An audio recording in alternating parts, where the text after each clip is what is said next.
একটা ছোট্ট শান্ত গ্রাম ছিল। নাম তার শিউলিপুর।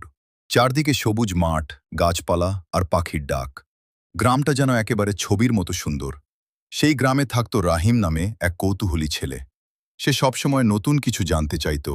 অজানা জিনিসের রহস্য খুঁজে বের করতে তার খুব ভালো লাগত। একদিন বিকেলে রাহিম তার দাদুর পুরনো ঘরে ঢুকল। ঘরটা অনেকদিন ব্যবহার হয়নি, চারদিকে ধুলো জমেছিল। হঠাৎ তার চোখে পড়ল কোনায় রাখা একটা কাঠের পুরনো বাক্স।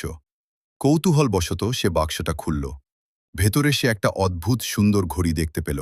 সোনালি রঙের, পুরনো কিন্তু অদ্ভুতভাবে ঝকঝক করছিল। ঘড়িটা যেন হালকা আলো ছড়াচ্ছিল। রাহিম অবাক হয়ে ঘড়িটা হাতে নিল। ঠিক তখনই ঘড়িটা একটু বেশি উজ্জ্বল হয়ে উঠল, আর ঘরের চারপাশে যেন এক রহস্যময় অনুভূতি ছড়িয়ে পড়ল।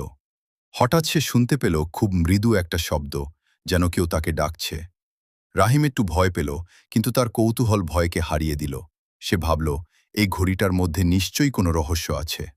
সে সিদ্ধান্ত নিল, এই ঘড়ির রহস্য সে খুঁজে বের করবেই। পরদিন ভোরে ঘড়িটা হাতে নিয়ে রাহিম বেরিয়ে পড়ল নতুন অভিযানের পথে। শিক্ষা: কৌতূহল আর সাহস থাকলে নতুন কিছু আবিষ্কার করা যায়।